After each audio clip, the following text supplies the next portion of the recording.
Aquilo, Season 4, Chapter 4, Loose Threads.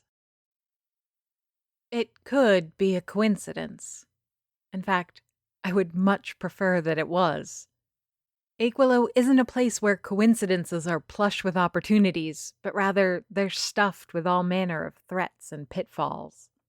Like magical ley lines, the points where chance encounters and unexpected events find their nexus is a crossroads for the weird and dangerous.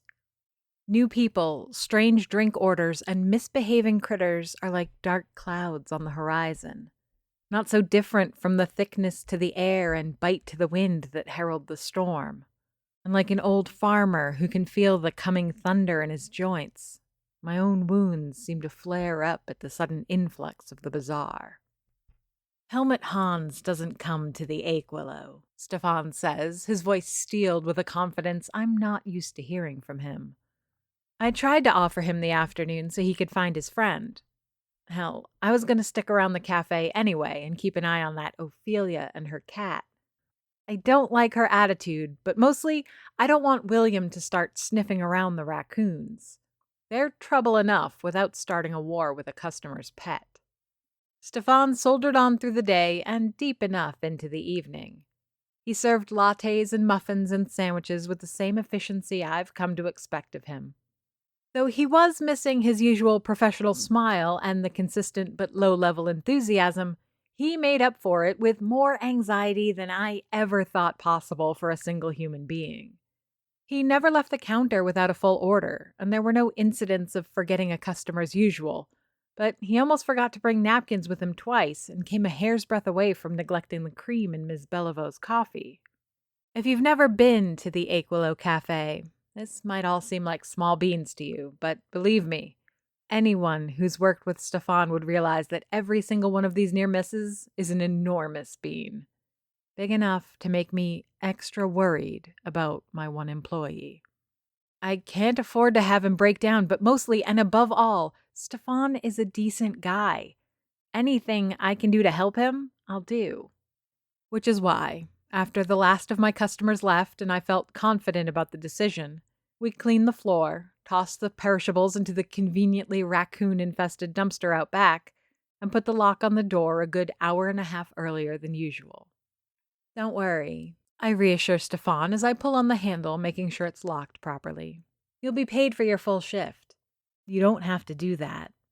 Of course I do. I'm the one who decided to close early. You shouldn't be penalized for it.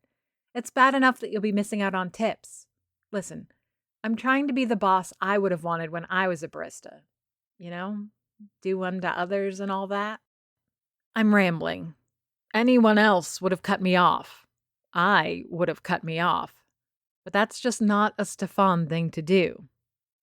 Besides, his head is in a different place right now, and although he's putting up a great show of listening, I know it's the bare minimum to remain polite. He's the bad wine you pull out when you want guests to know the evening is over and they should head home. All right, I say, the conviviality slipping out of my already tenuous grasp. Where do we start? Confusion ripples over his face like a wave brushing over a lake's surface. Start what? Looking for your missing friend. Nancy something? I didn't even know you had a roommate. In fact, I know precious little about Stephane. That was the whole plan from the start. Hire the most dependable, preferably boring, human being that Aquilo had to offer. This town, though, it's like a monkey's paw with a main street, 2 groceries, and a church. I got my wish all right. Stephane is so milquetoast, so bland, that if one were to stop paying attention for too long, I swear he'd vanish like so much cotton candy in water.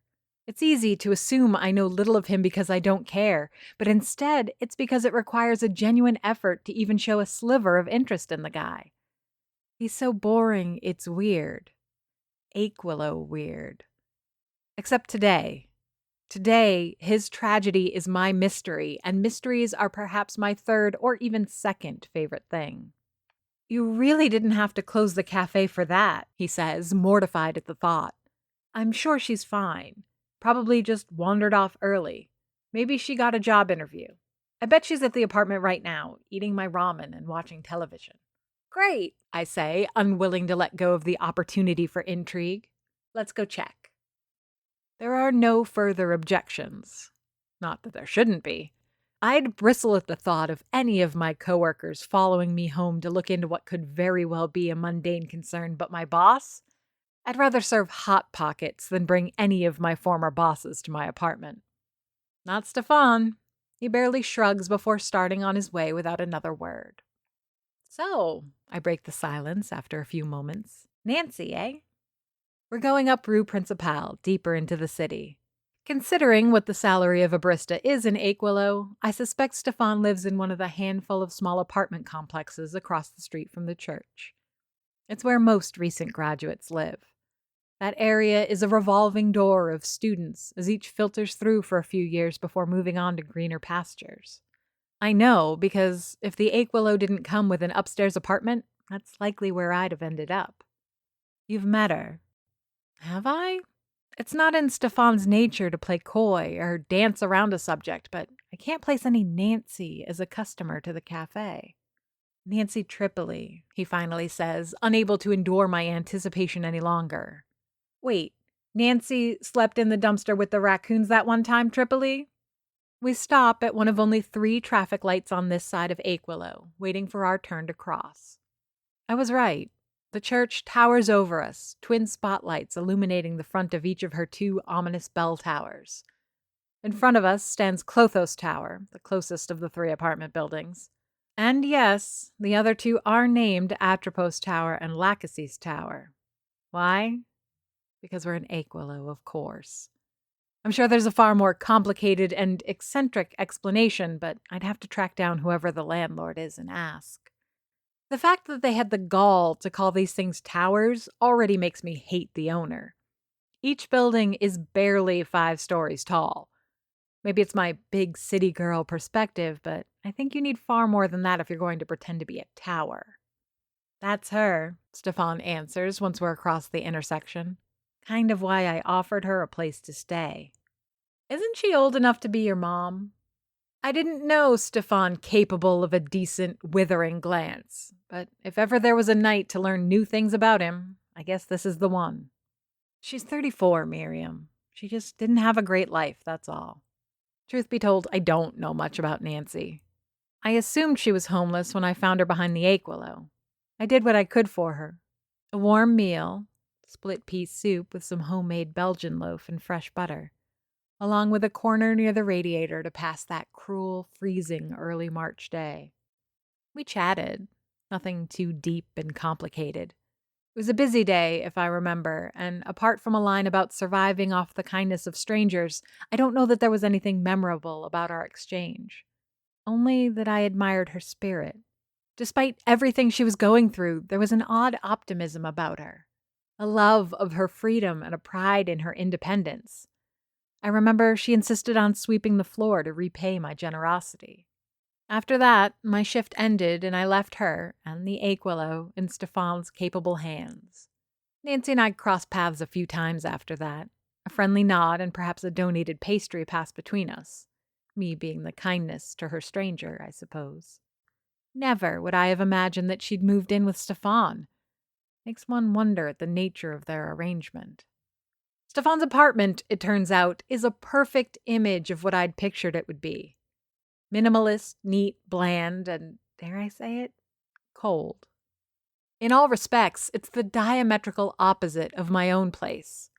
Where Stephane must have repainted all the walls white when he moved in, I kept every surface I could just the way I found it. Doris's apartment has become my home over time, but unlike the Aquilo, it did so suffering very few changes. The warmth and lived-in quality, I think, is why I've grown so comfortable there. That being said, there is one thing that feels in harmony with Stephane's apartment. Something stops me at the threshold and makes me hesitate to walk in. My right foot hovers a 1/4 inch off the ground, but I can't bring myself to take a step forward. So pristine is this place with the cramped dining room-living room combo and precisely chosen IKEA furniture that there's something almost sacred about it. The one-bedroom apartment is so uniquely Stephane that it very much represents his own sanctum. He allowed Nancy to live here, yet I feel as unwelcome as vinegar and whipped cream. Well, Stephane waves me inside. Might as well come in. I put a foot down and nothing happens. There is no immediate punishment for my desecration. My focus quickly moves to the kitchen, obviously. Halogen bulbs flash to life at Stephane's touch of a switch, and through the sight revealed, a whole new layer of my employee's personality is uncovered. It matters little how reclusive and private a person is. Stephane can hide himself behind a facade of efficiency at work, but a home, especially the kitchen and washroom, can reveal everything about an individual. Now, I'm no water closet expert, but I know a thing or two about kitchens, and Stephane's screams out so much about him. It all starts with the smell, of course. Thyme, sage, and butter. There's also a hint of pepper in the air. Stephane is a lean guy, but I suspect meat is a big part of his diet. The small white Formica countertop is immaculate, with only a blender and microwave on top of it. The lack of a toaster leads me to think he doesn't own one, or uses it infrequently, otherwise it would be there.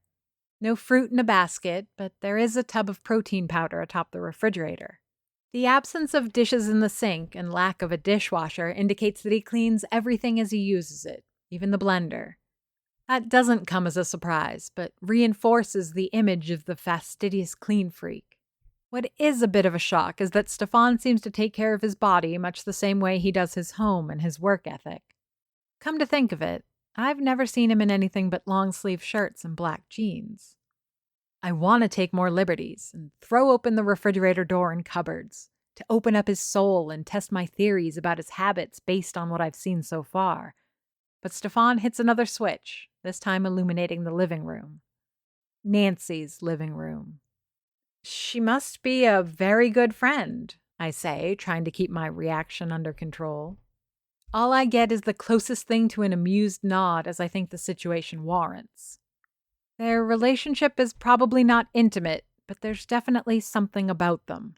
Why else would Stephane allow this to happen in his apartment? The living room is an area of localized chaos. Whatever dishes didn't make it to the sink have found a permanent home here.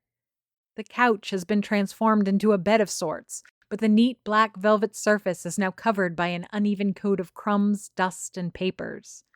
All sorts of papers, too. Tissue paper, notes, letters, and envelopes. There's a wine and gray sleeping bag on the couch, and a nominal effort to roll it up was made, but it does little to correct the mess. The coffee table is carpeted with more paper, along with sketchbooks, pencils, chalks, charcoal, and pens, atop which are piled dishes and bowls and cups and glasses. A careful eye can pick out the remote control to the flat-screen television that dominates the opposite wall. What strikes me is how personal all of this seems. This is someone who I caught sleeping behind my cafe. If she decided to up and leave Stephane without notice, she'd have taken all of this. The sleeping bag, the art supplies, perhaps even a few things from the pantry. Yet, it's all still there. When did she disappear? I ask, hanging on to the hope that Stephane is overreacting. If she's only been gone a day or two, it would make sense for her to come back. What little I know about Nancy is that she prizes her freedom above all. Maybe she needed a few days on her own. Maybe there's no need to worry yet. 2 weeks. Or maybe there is. Sometimes I worry about myself. I truly seem to thrive in the worst of conditions, and as a result, I tend to seek problems to be a part of. Nancy's disappearance should be none of my business. Stephane and I should have both gone to the authorities and let them take over from there. Detective Wilson or Detective Lamore, depending on whose jurisdiction this would have fallen into, could handle a missing person. Or could they? I spent a good part of the night at Stephane's, asking questions about Nancy and trying to get an idea of her habits. I could, after a while, discern what it is that brought them together. They both have a fierce desire to be left alone. Or rather, each is like an untouched piece of rainforest. So much of their individual resources go into guarding their privacy and their status quo attached to it. It must have been a tremendous sacrifice for Stephane to allow Nancy to desecrate his home like that. But equally, she must have watered her wine to let herself be chained to a static location. Waking up to open the Aquilo was a monumental effort, one that reminded me of previous times of crisis. Oddly, it felt good to fight slumber and drink that second cup of coffee to get started at the crack of dawn.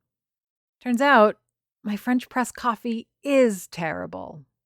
But now, as I turn the events of the night over in my head, staring out the window as I wait to open the door, the smell of strudels filling the dining room, I worry about the similarities with previous disappearances in Aquilo. When I arrived in town, 5 young women were found dead in and around the cafe. The police were powerless to stop the murders and find the culprit. I want Nancy to reappear, not just for Stephane, but to assuage my own fears of history repeating itself. Shelves! The voice, painfully cheerful and loud, snaps me out of my reverie like biting down on a cherry pit. It's unpleasant, unexpected, and arguably even painful. I didn't notice the customer coming in. I don't even remember unlocking the door. I'm sorry. I rub my eyes with the palm of my hand as I try to stand up straight. Ophelia isn't the first person I would have wanted to see this early in the morning. Usually it's Michael or Pat that show up, or even the mayors as they make their way to City Hall.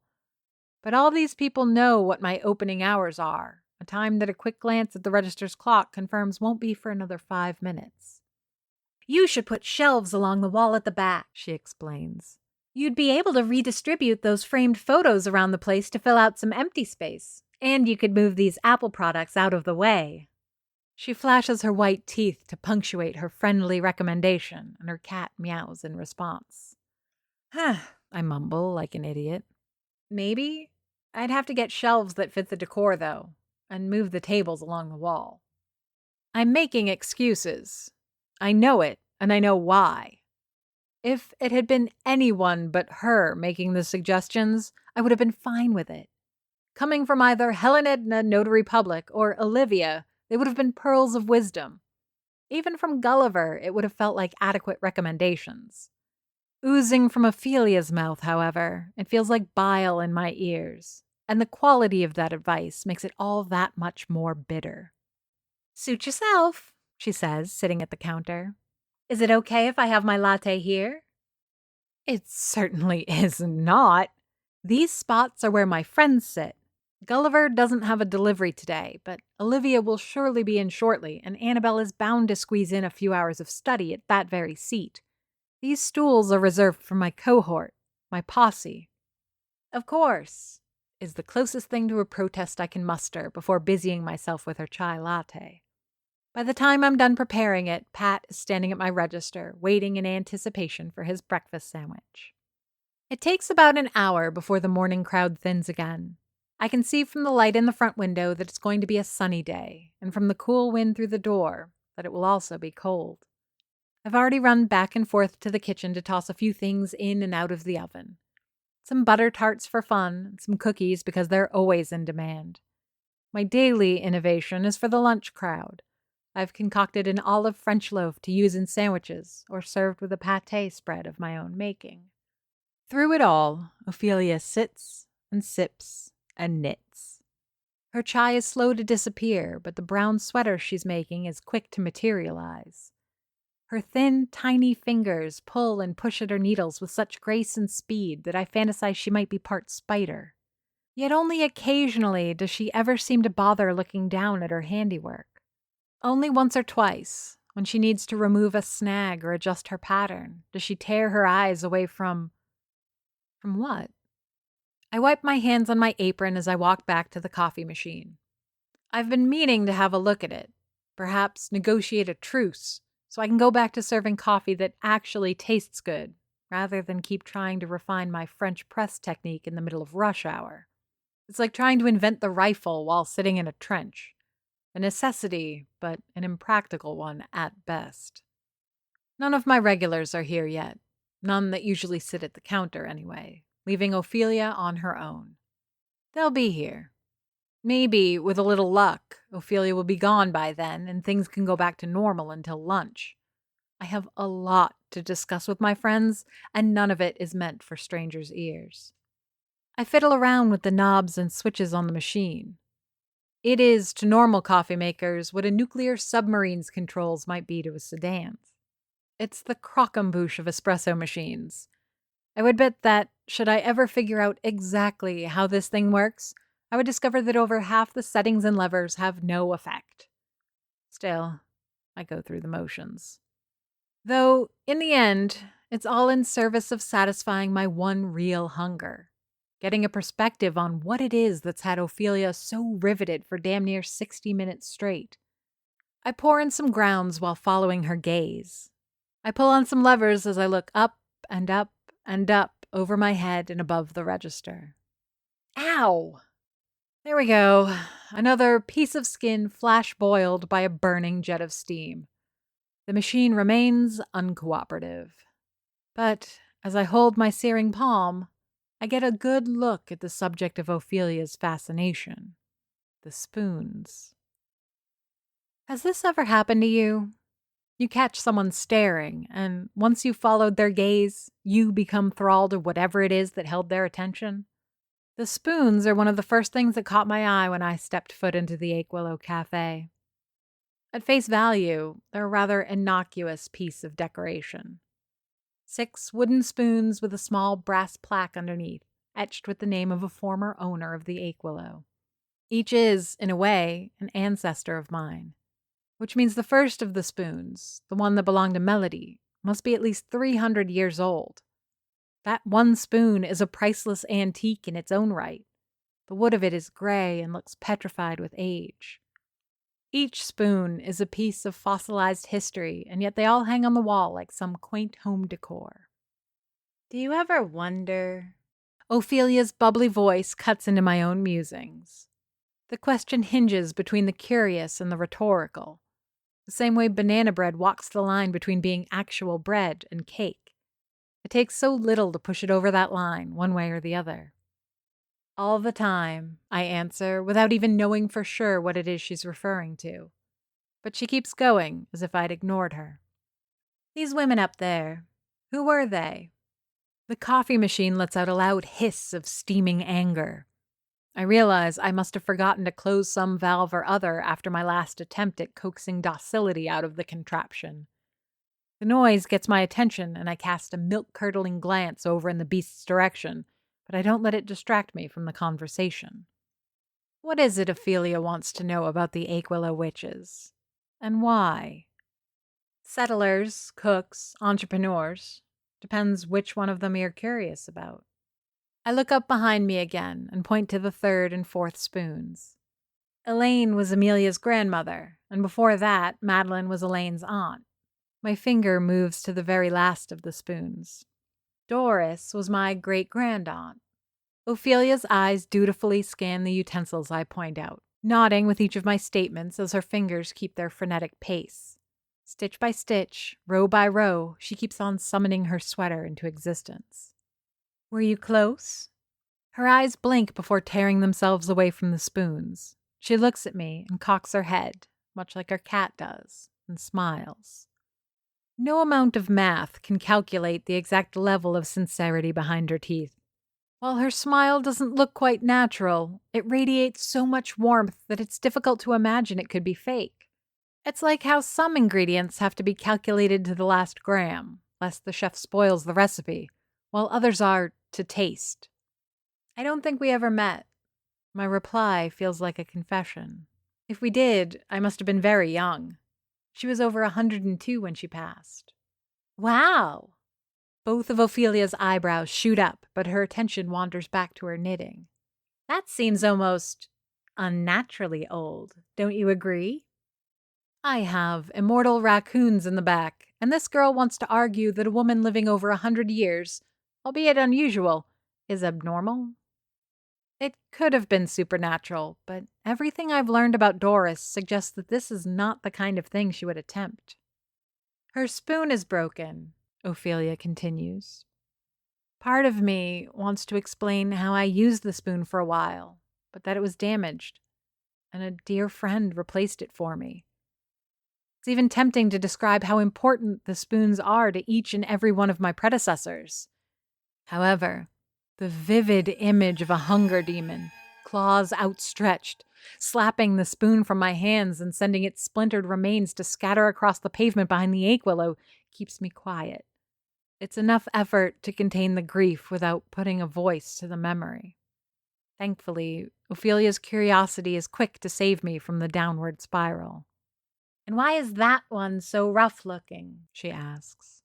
My eyes walk the path of her gaze once again, this time coming to a stop over Philomen's spoon.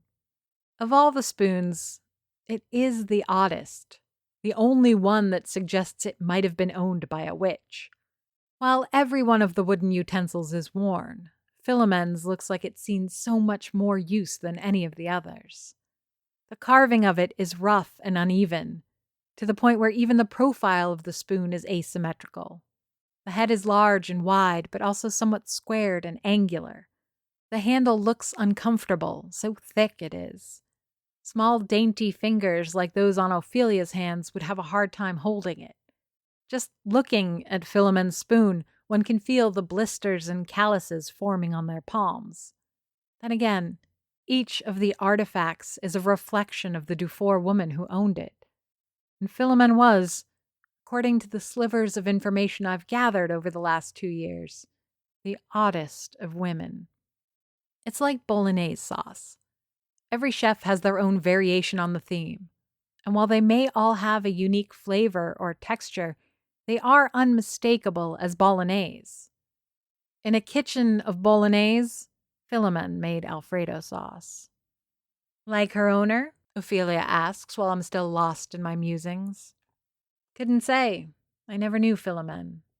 And what I did know, I have not, so far, been impressed by. The incessant clicking and scratching of needles stops. I'd almost forgotten about the noise until it was gone, the same way we allow heaters and the wind to fade into the background if we hear them for too long. With a quick pat to her cat's head and a deliberate depositing of her knitting tools onto her lap, Ophelia leans forward, pushing aside her empty cup of chai latte. Like the sweater she just put aside, her fingers knit themselves before she rests her chin on top of them. "I bet," she starts, mischief bleeding from the line at the corner of her eyes. "I bet she was evil." The concept comes almost as a blow, forcing a step back out of me. I'm not sure if I inadvertently touched the coffee machine, but it whistles a low whine. Evil? That's a lot to get out of a spoon, isn't it? The spark in her face lights up so much brighter at my pushback, like an invitation has just been rolled out for her to cut loose with whatever theory has been lurking beneath that smile of hers. "Okay, fine, evil might be pushing it, but look at it. Jagged and angry. It looks like this Philomen carved it herself with a steak knife. And look, that one is clearly pine, and I think the other one on the left must be something like oak. But what wood even is that? Maybe evil isn't the right word, but can we agree on chaotic?" The way Ophelia lays out her theory, all playful speculation and excitement, dropping the Dungeons and Dragons terminology in for flavor, it's like she's playing a game with me. But if that's the case, why do I feel like I'm just a token instead of a player? Though, when you think about it, what wood is Philomen's spoon made of? I contemplate the dark, rich, long grain of the wood's essence and try to place it myself. To be honest, I don't have much to go on. I'm no carpenter or woodworker. My brother Eric would know, though. He's always been good with that sort of thing. A brown woolen wall rises between Ophelia and me. She's holding up the sweater she's been working on, and for the first time, I notice that it's finished. I didn't even see her putting the last touches on the thing. When she finally pulls it down, I can see concern in her eyes. Glad that she's decided to stop pulling at the threads of my ancestry, I try to ingratiate myself once more with the newcomer. "Looks good," I say, even though I think it's a pretty bland sweater of a somewhat boring color. "Thanks," she answers, more out of automation than genuine gratitude. "But it's still missing something." She reaches into her knitting bag, disturbing William the cat in the process, to retrieve one of her thin knitting needles. Maybe it's all this talk about spoons, but I wonder what these things are made of. I've seen the standard enameled metal needles, and I've seen wooden ones. But these almost look like they're carved out of ivory, or painted to look that way. Squinting, Ophelia counts rows on the front of the sweater, carefully pinpointing a specific spot before hooking one of her needles in. Then, with a quick jerk of her entire arm, she pulls and snaps the thread, leaving a small hole in her brand new, freshly minted sweater. The loose string of brown wool looks like the garment is bleeding from its wound. "There," she says, with obvious satisfaction. "What did you do that for? Can you repair it?" "Oh, I certainly could, but then my client would be terribly upset." It's true, isn't it? This sweater was never meant for Ophelia. It's obviously too big, and despite her style of dress being a little old-fashioned and eclectic, it's not something I can easily see her wearing. Really? I'm a little incredulous. That'd be like ordering spoiled cream for your coffee. What kind of client asks for a damaged sweater? She smiles ever wider and leans forward once again, like she's about to impart to me the first of many secrets the two of us will be sharing. Gary Remington.